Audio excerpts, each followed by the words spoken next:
Hello everyone, our today's topic for discussion is Krebs cycle. In this lecture we will discuss about the significance, steps, inhibition, regulation and energetics along with some simple trick to learn the Krebs cycle. So the Krebs cycle, which is also known as the citric acid cycle, refers to the first molecule that forms during the cycle's reaction, that is the citrate. It is also called the tricarboxylic acid or the TCA cycle for the 3-carboxyl group on its first two intermediates. Or it is also known as Krebs cycle after its discoverer, Hans Krebs. The cycle essentially involves the oxidation of acetyl coenzyme A to carbon dioxide and water. The enzymes of the TCA cycle are located in the mitochondrial matrix in the close proximity to the electron transport chain, just like the conversion of pyruvate to acetyl coenzyme A. Now the significance of the citric acid cycle.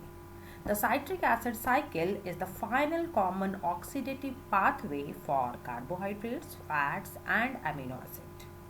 It takes acetyl coenzyme A produced by the oxidation of pyruvate in a series of redox reactions, harvests much of its bond energy in a form of NADH, FADH2 and ATP molecules.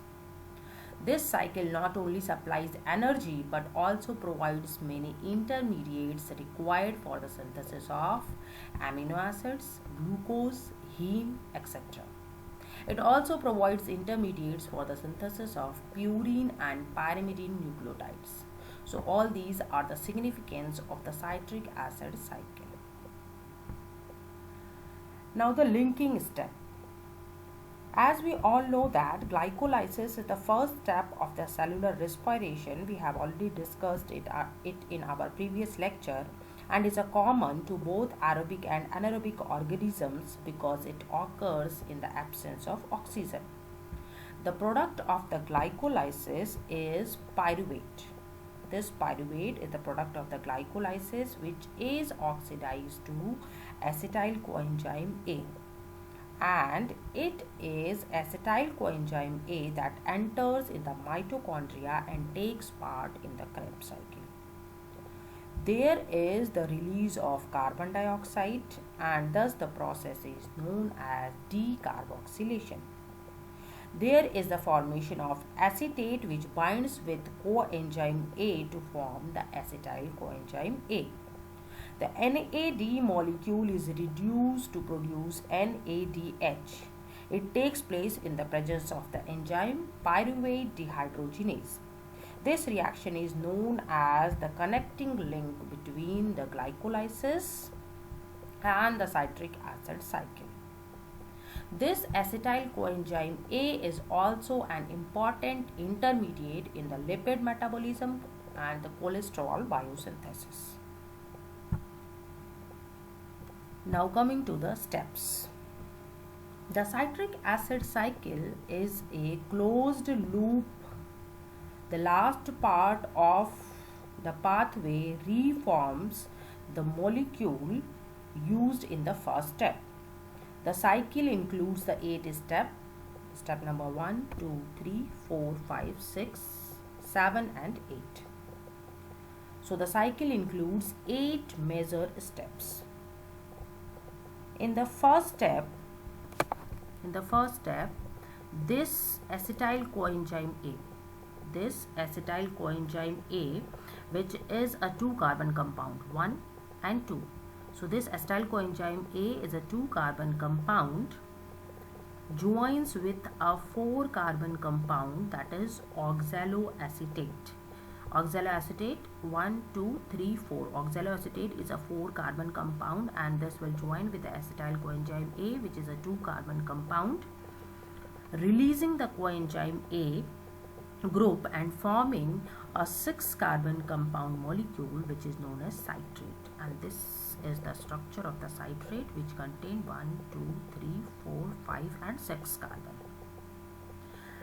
And this reaction will take place in the presence of the enzyme citrate synthase. So this is the first step of the cycle. In the second step, this citrate is converted into its isomer, that is isocitrate, and this is actually a two-step process which involve firstly the removal and then the addition of water molecule in the presence of enzyme aconitase. In the third step, this isocitrate is oxidized and releases a molecule of carbon dioxide, leaving behind a 5-carbon structure which is known as alpha ketoglutarate, and this is the structure of alpha ketoglutarate, which contains 1, 2, 3, 4 and 5 carbons. And during this step, this NAD is reduced to form NADH. The enzyme catalyzing the step is isocitrate dehydrogenase, and this is an important step in the regulation of the TCA cycle. In the fourth step, this alpha ketoglutarate is oxidized by reducing NAD plus to NADH, releasing a molecule of carbon dioxide, and remaining 4-carbon molecule picks up the coenzyme A, forming the unstable compound, that is the succinyl coenzyme A. The enzyme is alpha ketoglutarate dehydrogenase, and this is also an important regulation step for this cycle. In step number 5, the coenzyme A of the succinyl coenzyme A is replaced by a phosphate group, which is then transferred to GDP. This phosphate group is transferred to GDP to make the GTP, which produces ATP produces ATP molecules, and the 4-carbon molecule produced in this step is known as succinate. In the presence of the enzyme succinyl coenzyme A synthetase, this is the structure of succinate, which contain 4 carbon. In step number 6, the succinate is oxidized, forming another 4-carbon compound called fumarate. This is fumarate, and this is the structure of fumarate, 1, 2, 3, 4. So fumarate is also a 4-carbon compound. In this reaction, 2 hydrogen atoms with their electron are transferred to FAD, producing FADH2, and the enzyme that carries this reaction is embedded in the inner membrane of the mitochondria, so FADH2 can be directly transferred its electron to the ETC chain, and the enzyme which catalyzing this reaction is fumarate dehydrogenase. In the 7th step, the water is added. The water is added to the fumarate, converting it into another 4-carbon compound, which is known as malate. This is malate, and this is also a 1, 2, 3, 4-carbon compound. And in the last step, oxaloacetate. This oxaloacetate, which is the starting compound, is regenerated by the oxidation of the malate. Another molecule of this NAD plus is released to NADH in this process. So here we are seeing that in this cycle ATP is not produced directly, however it can make a lot of ATP indirectly in the form of NADH, here also NADH, GTP and FADH2. These electron carrier will connect with the last portion of the cellular respiration, depositing their electrons into the ETC chain to drive the synthesis of ATP through the oxidative phosphorylation. Now coming to the mnemonics. The mnemonics which I am here sharing to learn the pathway is: can I keep selling substances for money officer. C for the citrate, I for isocitrate, K for alpha ketoglutarate, S for succinyl coenzyme A, S for succinate, fumarate, F for fumarate, M for malate, and O for oxaloacetate. So this mnemonic can be used to learn the pathway. Can I keep selling substances for money officer? Now coming to the inhibitors. We have seen different enzymes at different steps of the cycle, and there are certain inhibitors like fluoroacetate, which is a non-competitive inhibitor of the enzyme aconitase. Second is arsenite, and arsenite is a non-competitive inhibitor of alpha ketoglutarate dehydrogenase.